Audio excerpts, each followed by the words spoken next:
Hello, Internet, and welcome to my review for Boruto Naruto Next Generations episode 64. Before I begin, just a couple updates. You might have noticed I did not have a Steins Gate Zero review out yesterday. Essentially, because I've been so behind on all my shows, Steins Gate and My Hero Academia, I've not seen any of this season, so those might be a little bit far behind. Hopefully, I'll have caught up by the end of the month at the absolute latest. I want to be really caught up by, I don't know, a week or two. But we'll see how that goes. Anyway, Boruto 64, when we last left off, we had Naruto captured by the Otsutskis, and Boruto's angsting a little bit, and then he went to go rescue Naruto with Sasuke and the Kages. So, first of all, in the opening stinger, not stinger, opposite stinger, cold open, that's what I'm looking for. I don't know if that's quite the right word for it, but I love seeing Mitsuki's determination to see Boruto, even when he like literally cannot walk. He gets up and he instantly falls like flat on his face. And about to sneeze. Nope, I'm not. Okay. Instantly falls like flat on his face, and like I just love Mitsuki and Boruto so much. They're just kind of the best. Um, Also, seeing Sarada and Mitsuki worry over Boruto is super precious. And I just love Team 7 so much. I just love them from the bottom of my heart. Um, and yeah, I'm super happy that we don't have, a Sasuke type character, um, really at all. Cause like, I just love seeing everyone love and support each other. And I don't need some, over the top shonen rivalry as much as I love Naruto and Sasuke. I don't need that in New Generation. I'm perfectly happy with how it is. Also, word of advice to manga readers: I am only discussing things up to either no manga at all, or like up to where the manga, or up to where the anime covers. So like there are some things I'm going to discuss relative to the manga chapter that we covered with today's episode. But I'm not going to be going further than that because this is an anime video. Clearly, yeah. So on to the opening. I would have liked. There's the bit in the opening where we see Boruto fight the Cloud guy and Shigadai and Shinki, and I would have liked to see that updated now that we're like out of the tuning exams, but maybe Momoshiki and Kinshiki and Urashiki, maybe or something to show that we've moved past the tuning exams. I know they didn't do that for the second opening, and they still had Kagura well after the Mist Village arc. But I just would have liked to see it. It would have been nice to have, but we didn't have it, and whatever. So there's a line. So once we come back from the opening, there's the scene where Naruto is getting his chakra drained out. It's a very long scene. So I'm going to start talking about it now. Um, Momoshiki mentions that the divine tree that Naruto is hung up on is B, or he implies that it's B, and he says that Naruto is going to become another divine tree soon. And I don't remember that being a thing in the manga, especially because I don't think B died when he was attacked by the Ototsukis, which I always found weird. But like, I guess So I'm kind of curious if he is dead in this version. I'm not entirely sure. He has not shown up in the manga since then, so there's no saying that he has to be alive. I hope he's not dead because B is always a lot of fun. But we'll have to wait and see for that. Also, I just like the anime's Momoshiki a lot better than the film and the movie one. Like he's still, not exactly not the film and movie, film and the manga version. He's still not exactly, bursting with originality or fun, but he at least is a very strong counterpoint to Naruto's worldview in this arc.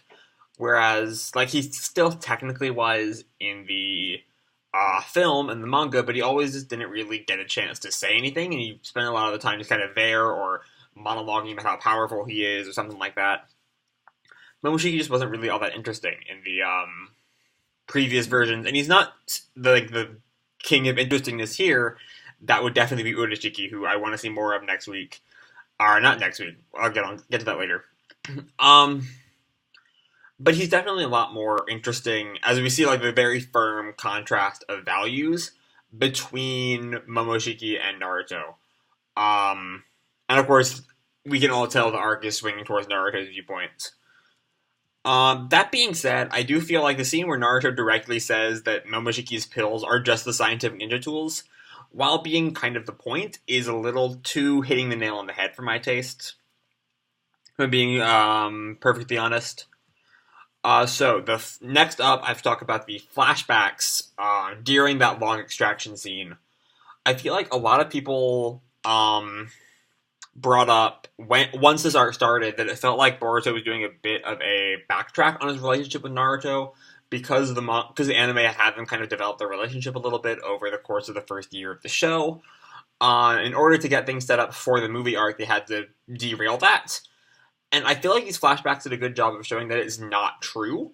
That from the beginning, there's always been this kind of like Naruto underestimating Boruto, and that's what he's upset about. Not like that he's upset that he's not there for his family, but also he doesn't quite see Boruto as a capable shinobi. And sees him as just like a little kid. So I really like that.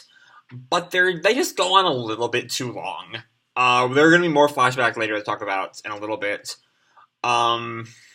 So yeah, I'll talk about that later. But so right after that, the Kage show up, and that put one hell of a smile on my face. I loved it. It was like they come like dropping in from the sky. Holy hell, I loved it. Speaking of things I loved the confrontation between Boruto and Naruto. I wish the music had cut in a little bit earlier. In my notes, I'd originally written out, I wish this scene had music right before the music cut in. So I deleted that, but it still felt like the music should have been there a little bit earlier. And it doesn't feel like they're really in the right place to talk about this. You know, they're being attacked. They're like out in the middle of a war with the two Otsutskis.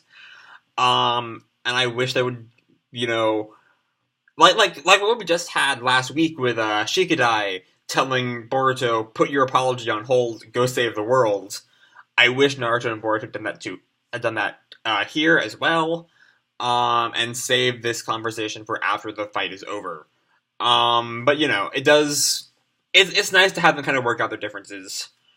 Also, we then see, you know, when Naruto starts talking about his past, we see flashbacks of the original series, which I think is the first time that's happened in Boruto. I don't think we've really seen, you know, things like Naruto blocking Kabuto's punch in the Search for Tsunade arc, or the original Naruto versus Sasuke, or uh, Naruto encountering Itachi, and was it the Obito fight was the other one? I don't think we've really seen original series flashbacks, which is a fun little thing to bring up. Also, I may have cheered when Naruto let out his "because that's my ninja way." Like, oh, I love Naruto so much. Just everything about it. So speaking, nope, not speaking of anything. I mentioned Urashiki a while back. It looks like he is going to be a further part of the arc, which is good because I've kind of been worried. So early, back during the tuning exams, the arc was kind of being extended by having the tournament go on longer and having the fights be more in depth. And I thought that was a really good way to stretch the arc out without feeling like you're just padding. This episode and the last one definitely felt like it was more padding. It was just the constant flashbacks. Like it was halfway through the episode before really the Kage showed up and the fight began. So you know, for the past couple episodes, I've kind of felt like they're padding it out with flashbacks. But it does look like from here on, you know, we might still have some flashbacks, but also we still have Urashiki in the village, and hopefully we'll get to see, you know, maybe Mitsuki try to get his revenge on Urashiki with Sarada and maybe Shikadai's help. Those are all things I would really like to see. Of course, I don't expect they beat Urashiki by themselves. I'd expect. I mean, he is like the weakest member of the Otsutsuki trio, from what I can tell. But I still don't think they'll be able to handle him, especially when two Kage couldn't. But maybe, you know, Shikamaru will show up when they're about to die and, like, save their asses. I'm perfectly down with that. So back with the... Oh, wait, no. Sorry, I skipped a bullet. So I love Shikamaru being a good dad. I just love people being good dads. That's always a great thing to see. Shikamaru, you know, boosting Shikadai's confidence in what he is doing, telling him that he's not doing like some useless job, that he's like actually helping out even if he's not with Boruto. I thought that was really good. So moving back onto the Otsutsuki dimension, when did Chojuro get his blade back? Because there's a bit where, I think it's Kinshiki and Sasuke are fighting by like one of the roots, and Chojuro with his Seven Swordsman blade like slices the root they're on, right? Except a couple episodes ago, Urashiki was like, "Oh Chojuro, it's a shame you don't have your blade on you, huh?" So like, why does he have his blade now? I don't think you have time to go back to the Mist Village after all this. It's like I don't think it's been a day since the attack happened on the tuning exams, so that feels like a little bit of a plot hole. If anyone knows the answer to that, please feel free to like tell me. Um, Speaking of Kinshiki, it was a nice little fight. It did feel a little short. He got captured a little bit too easily, I felt, but it was what it was. Um, And it's also good to see Boruto meaningfully helping out against Momoshiki, even if he's not really strong enough to do a whole lot of damage against Momoshiki. Lets the Kage know that they can't use ninjutsu on him, and it really helps. Everyone else is like, all right, we're gonna just beat the shit out of him. And then there's a line when Momoshiki notices Boruto. He says something. He like activates his Byakugan and says, "You have an ominous future" or something. And in the manga, that'll come up a little bit later, and there's no way they're going to skip that scene in the anime, and we're definitely going to talk about it in a few weeks. But I'm pretty sure that's both the anime original scene, and it's kind of weird, because I don't think the Byakugan can like, visually see people's future. That just didn't quite make a lot of sense to me. I'm really curious to see what exactly he sees, in the future. But I'm not entirely sure. So another thing that I'm pretty sure... So there's the scene at the very end of the episode when Kinshiki turns himself into chakra fruit and lets himself be devoured by Momoshiki. That I don't think was in the manga. Because I'm pretty sure... Because there's a bit where Kinshiki tells Momoshiki, "Eat my chakra just like my guardian did for me." Implying that this is a recurring cycle of the elders of the Otsutsuki clan giving their lives for the younger members, and I don't think that's in the manga. I'm really intrigued by it. I'm not quite sure how I feel about it particularly, but it's certainly an interesting note. And if the Otsutsuki become more prominent as the manga goes on, I really do want to see more of that. I'm not quite sure what I want to see about it. Maybe like members being hesitant to give their lives for people, or I don't know, full on like space tyranny, and they like are the older members are forced to give their lives for the young. I don't know. I'm just wanting to see more of that. That's really interesting. And finally, for the episode, so I'm vaguely aware of a fairly large debate on which of his two final forms Momoshiki would take, because in the film he had this like kind of brute strength looking, red Oni type appearance. And in the manga, he had the form we actually see in the anime, that more graceful, keeping his skin tone and even hair color, I think, in the anime, yeah. I feel like in the manga his hair might have been black. But don't hold me to that.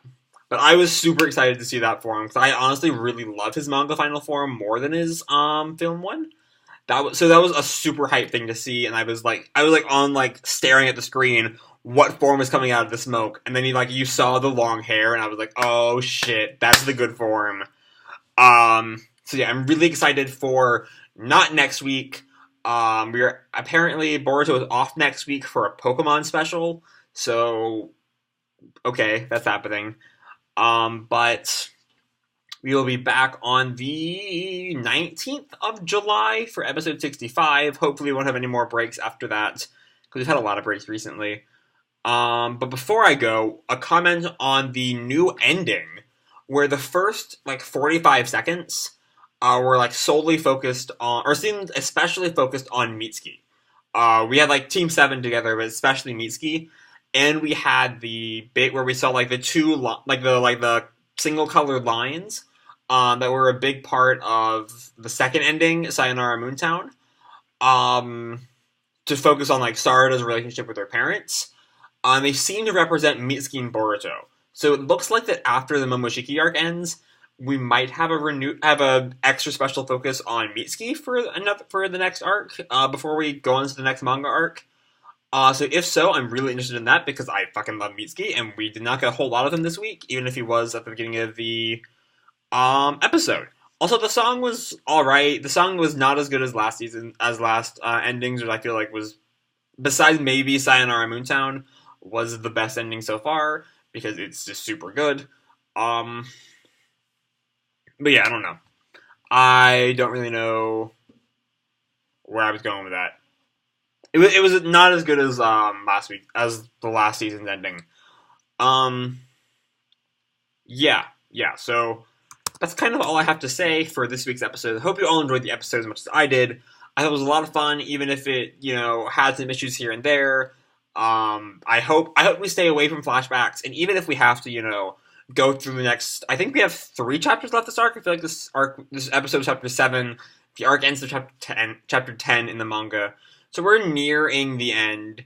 And I hope that that if the anime chooses to extend this out, they choose to go focusing more on Urashiki, or maybe even extending the fights and not just plotting on with flashbacks. That feels a little bit too like late Naruto, for my taste. So I'm hopeful, but I'm also a little bit skeptical that they're not just going to flashback it out. The last 2 episodes not giving me a lot of hope in that regard. As good as they might be, their flashbacks are getting a little bit too much. Hopefully we have less flashbacks from here on out. But yeah, that's pretty much all I have to say. If you enjoyed the video and the episode, if you did, drop me a like, subscribe, whatever the fuck you want. And as always, people, keep kicking ass, and I'll see you in the future. Bye.